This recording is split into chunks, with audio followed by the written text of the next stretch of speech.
5 cards that should have been nerfed, but weren't. Up first is Ice Block. Hello, Jordan. Earth to Jordan. Huh? What?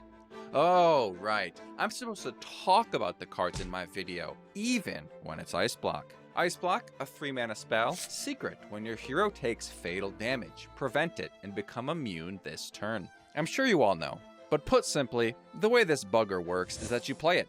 And because it's a secret, it sits on top of your hero, unrevealed, just chillin' all game. And then when your opponent deals lethal damage to you, instead of your hero exploding, you just say, nah, and become immune until your next turn. And then you either win the game instead, or play another Ice Block to give yourself another turn to win the game. This is a card that has been dominant for over a decade, and it's only gotten better with age, as more and more cards have been released over the years that let you discover and replay more of them. Some decks, such as Turtle Mage or Hostage Mage, have been broken decks that revolve around becoming unkillable by chaining Ice Blocks, among other spells, every turn in one way or another. But it's not even just those situations where Ice Block has aged well. Because as the combos and decks got stronger, your ability to assemble your OTK got easier, so you were able to use Ice Block to win games even against the decks that procced your Ice Blocks early. Does that get me there? Yes.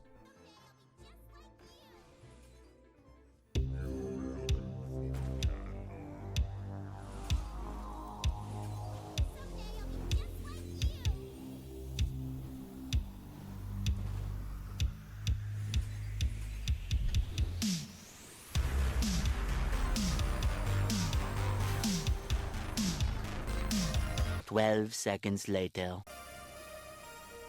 I had the block and hold as a backup anyway, but... Not much else to say here, just a ridiculously powerful card that realistically would have been nerfed by now if it wasn't a secret, because it being a secret locks it at 3 mana, and now also it being in wild means the bar is much higher. Our next card unites us all with joy. Unity. Is precisely what we all need. Precision. And is perfect just as it is. Perfection. Ziliax. Ziliax, 5 mana, magnetic, divine shield, taunt, lifesteal, rush, 3 attack, and 2 health. Not the best stats, but the mountain of keywords makes up for that, unlike poor Alikir. This card has 2 prominent ways to be used. One as a mech, and one being used on its own as an absolute stud of a minion. Let's tackle the mech usages first. Given it is a mech that has the magnetic keyword, you can put it on any mech that can attack on your board to immediately give it all of those keywords, usually most important being Divine Shield or Lifesteal. And if Ziliax lived a turn and can attack on the board, you can now put other mechs on it to boost the attack of the Divine Shield or at least Lifesteal minion that you can attack with. This led to big, powerful swings with massive healing and tempo, and was incredibly scary in the mid game as a way to lock out aggro or swing a game in your favor. But what's so interesting about this card is that if you completely forget about the fact that it's a mech, and not like the poor people losing to it when a big magnetic pops onto it out of nowhere, but rather in the sense that you treat it for what it is, a neutral healing minion. You quickly realize that while it somewhat looks underwhelming on paper, it's actually an incredibly efficient and powerful standalone minion. So much so that it became the de facto, popular, powerful neutral card that most decks would slot in during its metas. As none of the cards in this video were ever nerfed, it's left up to debate on whether one feels they should have been, which is obviously very fair, seeing as a large deciding factor in nerf decisions is how it feels to play against them. But regardless, the main point of this video is to reminisce about super powerful cards that easily could have been nerfed, but weren't. And Ziliax, despite being unity, precision, and perfection, could certainly have found himself on the receiving end of a justifiable nerf. Our third card that should have been nerfed is Mysterious Challenger. When printed, it was a 6 mana, 6 attack, 6 health minion that read Battle Cry. Put one of each secret from your deck into the battlefield. Looking back on this card through the lens of today, it's crazy just how long this card dominated the game. Decks or broken cards these days generally only exist for one expansion at most, before being adjusted in some way. And cards left untouched that long are usually only a few select neutrals from the current expansion. I suppose for broken decks, we have seen situations where like technically it's possible that the deck is nerfed, but then they make so many changes and nerf 12 other decks, and that the results of all of those changes end up in the original broken deck from before being one of the best again. But in totality, there is still just like no way any card or deck gets close to the main deck featuring a mysterious challenger's dominance, Secret Paladin. This deck was a premium example of what mid-range means in Hearthstone. Constant value plays on curve, primarily featuring well or overstated minions, and hoping to end games by slamming a Christmas tree of secrets to prevent the opponent from stabilizing and countering your aggression. On one hand, maybe it's cool this card never got nerfed. Who knows? Maybe we never get to see this masterpiece. Who am I? Stop asking questions. Well met. Who am I? I am sorry. Stop asking questions. Who am I? Who am I? Who am I? Who am I? Who am I? Who am I? Who am I? Who am I? Who am I? Who am I? None of your business.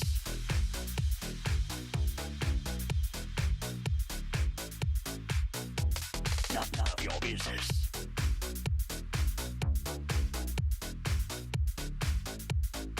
Stop asking questions. Well met. I am sorry. Weapon ready. Thank you. Who am I? None of your business. For justice. Weapon ready. Thank you. Well played. Stop asking questions. Who am I? Who am I? Who am I? Who am I? Who am I? Who am I? Who am I? Who am I? Who am I? Who am I? Who am I? Who am I? Who am I? Who am I? None of your business. We're gonna be rich.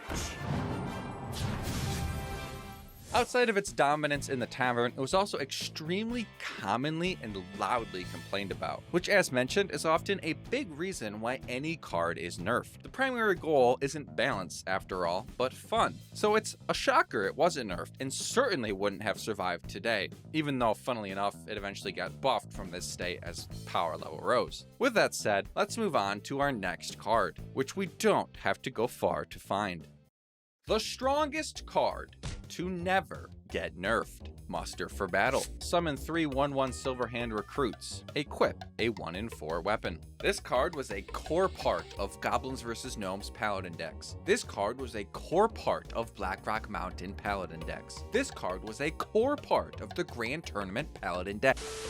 You get the idea. The earliest decks featuring Muster for Battle were happy to play it just as a standalone 3-mana spell that would give you 3/3 worth of stats, albeit divided into 3 1/1 bodies, and a 1 attack 4 durability weapon. But another reason that the card was so good right away wasn't just it as a standalone, but was also because of the synergies it provided, given that it summoned the hero power of the Paladin class in a Silver Hand Recruit. The earliest benefit that gave the card was its synergy with Quartermaster, another Goblins vs. Gnomes card that came out that buffed Silver Hand Recruits 2 attack and 2 health. So beyond just being a good card that you would use happily for the value and stats it provided, it was also a card that had synergies in the future years, whether it be Dude Paladin, Aggro Paladin, or Control Paladin. It was just a very versatile, very strong card. This card, being here, may surprise some of you, but that may be a warning that you're more of a casual than you think. Or it may be a good thing, because despite how busted it wasn't as hated or complained about as many other cards were. I think today, Muster would be wildly complained about, as nowadays, players seem to grow bored of cards and decks in record time. You remember when I called Muster the strongest card to never get nerfed at the start of this section? Before you dismiss that, I should tell you that it wasn't me who gave it that title, but rather it was due to dev comments from the former game director Ixar that it has the perfect reputation for this video. In a tweet from March 2021, Fino asks, "Which do you think is the strongest card you've ever released? Well, strongest is hard to talk about because it can mean overall today or strongest for its time when it was released. I will give it a shot though. For a card that didn't get nerfed, probably muster for battle. It was insane in data, much better than basically all cards of its time. It actually wasn't even just Ixar pulling back the curtain on how insanely good muster was. Here is Ben Brode answering a very similar question. So I gotta ask you, what would you say was the most powerful, most OP, the best card? Doesn't have to be currently best, but in the history of Hearthstone, what was and has been the best card? I will say it changes, because as the meta changes and as cards rotate in and out of the formats, as release new cards, things change. At one point, and actually for quite a while, Muster for Battle was one of the best cards in the game. And the worst card for a long time was Magma Rager. Okay, we can end it there. No need to dogpile on Magma Rager. We've done that enough on this channel. Also, can I just say, this glass art background they're standing in front of is super sick. With what these two said, there really isn't anything I should need to say on top of that. So we will move on to our next card, which just so happens to come also from a former Team 5 employee. Our next card is actually 2 cards. I know. Sue me. I snuck a 6th card into this 5-card video. The cards in question are both hero cards, Blood Reaver Gul'dan and Demon Render Kurtrus, who were nominated as suggestions by former Hearthstone team member Ridiculous Hat. I really expected both Blood Reaver Gul'dan and Demon Render Kurtrus to get something changed at some point. Let's start with Kurtrus. Kurtrus Demon Render is a 6-mana hero card that says Battlecry, summon 2 1/4 demons with Rush. But those demons are improved by hero attacks this game. So if your heroes attacked 4 times prior to playing Kurtrus Demon Render, they would actually be 2 5/4 demons with Rush. Kurtrus' hero power is Ashfallen's Fury. 1 mana for +2 attack this turn. After a friendly minion attacks, refresh this. You also get 5 armor. This is a card with a great hero power that has insane finish ability, has loads of tempo and stats in the battle cry, and you also gain some life from the armor. Every element of this card helped and was very powerful for 6 mana. That's something that I feel is very important with determining which hero cards have the most impact. Some hero cards are good enough to see play despite only 1 element, maybe 2 of it mattering. But usually, all parts of the hero cards need to be relevant for them to become a standout, like Kurtrus did here. I really enjoyed this hero and spamming the hero power button as I attacked with loads of 1/1s. I would shove that combo into so many decks that had no business being in. But I can't help but agree that it is a bit surprising that this was never changed. Now we'll talk about Blood Reaver. Blood Reaver Gul'dan, a 10-mana hero card, more accurately a Death Knight. Battlecry, summon all friendly demons that died this game. And equipping the hero power Siphon Life, which is lifesteal, deal 3 damage. You also gain the 5 armor. There are a few cards I love as much as Blood Reaver. It was the first golden hero I ever opened, and my most cherished golden legendary from these early years of Hearthstone. If it wasn't clear until now, nearly the end, it's super normal and okay to love a card, but also acknowledge it should have been nerfed. The way this card was used, pretty straightforward. You play demons, you bring them back with Blood Reaver Gul'dan. Simple. Whether it be a generic control warlock or something iconic like Cube Warlock, Gul'dan was an incredibly powerful late-game play that could absolutely end a game on the spot. Whether actually instantly in the case of something like a Doomguard,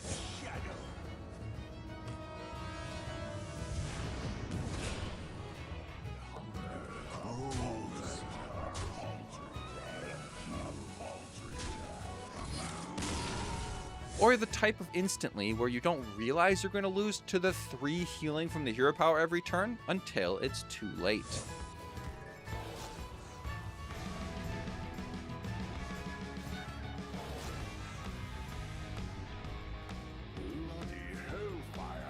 With this all said, I think nerfing Blood Reaver in a clean way is basically impossible. You can't raise its mana, and removing or changing its armor doesn't matter much and will make it not match the other hero cards or the other Death Knights. You could make the text like cap it summoning 6 demons, but it's clear why that's not clean. So maybe you hit the hero power Making it deal 2 and then heal 2 as a result is probably the cleanest nerf option, but how much does that part of the card matter in the broader scheme of things? We'll never know, as like the others, this card never ended up getting nerfed.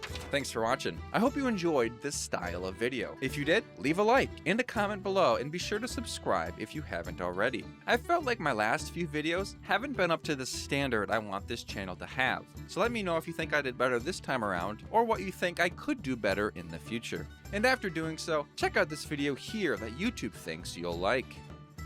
Or don't, I don't know.